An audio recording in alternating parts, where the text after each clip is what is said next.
सुप्रभात बच्चों। आज हमारा देश एक भयंकर बीमारी से जूझ रहा है, जिसके कारण विद्यालय बंद चल रहा है। आप विद्यालय नहीं आ सकते हैं और हम आप लोगों को पढ़ा नहीं सकते हैं।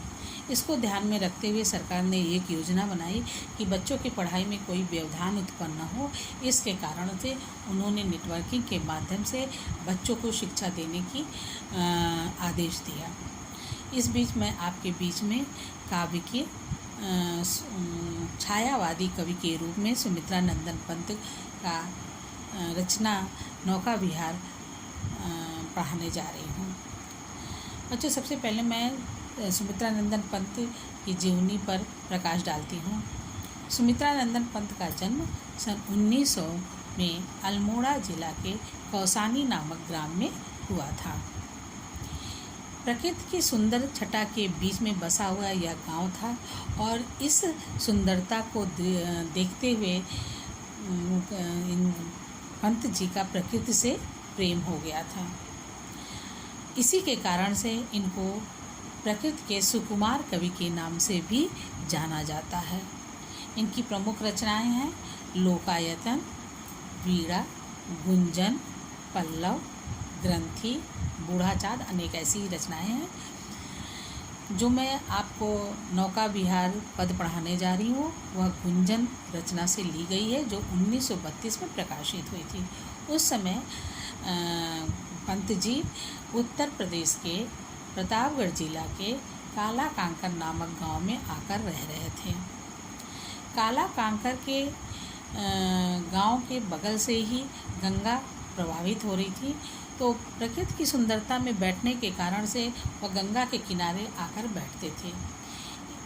इसी बीच उनको नौका विहार करने का मन हुआ और नौका विहार करते समय उन्होंने इस रचना का चित्रण किया। मैं उनके पद को पढ़ती हूँ और उसके बाद मैं इसका व्याख्या करती हूँ।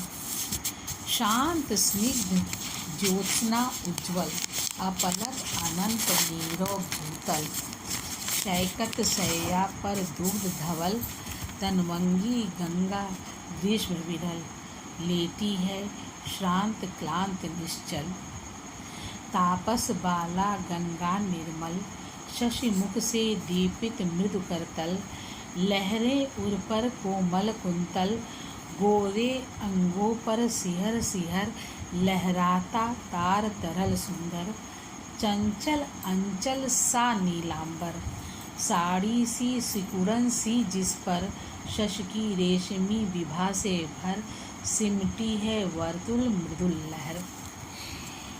इसमें गंगा की छवि को देखते हुए वहाँ के वातावरण के वर्णन पंत जी करते हैं कि शांत स्निग्ध, स्निग्ध मतलब तरल या चिकना। वह वातावरण कैसा था? शांत था, स्निग्ध था और ज्योत्सना उज्ज्वल, चांदनी चारों फैली हुई थी। ऐसे सुंदर दृश्य को, पृथ्वी के दृश्य को आकाश जो है अपलक मतलब एक टक उसको देख रहा है। क्या देखता है कि सैकत सैया पर दुग्ध धवल। यहाँ बेटा बच्चों यहाँ मानवीकरण है कि सैकत मतलब बालू की उज्ज्वलता को देखकर कवि के मन में भाव उत्पन्न होता है, जैसे दुग्ध के समान अर्थात दूध के समान उज्ज्वल शैया बिछी हुई है, जिस पर गर्मी से व्याकुल तनवंगी मतलब छरहरी गंगा अपनी थकान को दूर करने के लिए शांत निश्चल होकर के लेटी हुई है। वह नारी कैसी है? तापस बाला है, तपस्विनी बाला है। उसका मुख शशि चंद्रमा के समान दीपित है, प्रकाशित है और वह अपने मृदुल हाथों पर अपने मुखमंडल को रखी हुई है। ऐसी नारी जिसके उर मतलब वक्षस्थल पर कोमल केश, कुंतल यानी केश लहरा रहा है। यहाँ मानवीकरण किया जाता है कि जो छोटी छोटी लहरें उत्पन्न हो रही है उसको कवि ने उपमा अलंकार के माध्यम से बता रहा है कि मानो ऐसा लग रहा है जैसे उसका केश हो। गोरे अंगों पर सिहर सिहर लहराता तार तरर सुंदर। वह नारी कैसी है? गोरी है। तो उसके गोरे अंगों पर ताराओं के समूह का छटा जो है वह पड़ती है, तो जैसे लगते हैं वो सिहरन सी लगती है। और आकाश नीलांबर मतलब आकाश, नीला अंबर यानी नीला अंबर ऐसा लगता है जैसे उसका चंचल आंचल है। साड़ी सी सिकुड़न सी जिस पर शशि की रेशमी विभा से बर। वह नारी अर्थात गंगा की छोटी छोटी लहरें जो पड़ रही हैं वह किसके समान लग रही हैं? जैसे साड़ी की सिकुड़न हो और उसमें चंद्रमा अपने प्रकाश को फैला रही है। सिमटी है वर्तुल मृदुल लहर। वर्तुल मतलब टेढ़ी मेढ़ी, ऐसी छोटी छोटी लहरें आती हैं जो टेढ़ी मेढ़ी होती हैं। उसको देख करके कवि ने यहाँ पर एक नारी का सुंदरता का वर्णन किया है।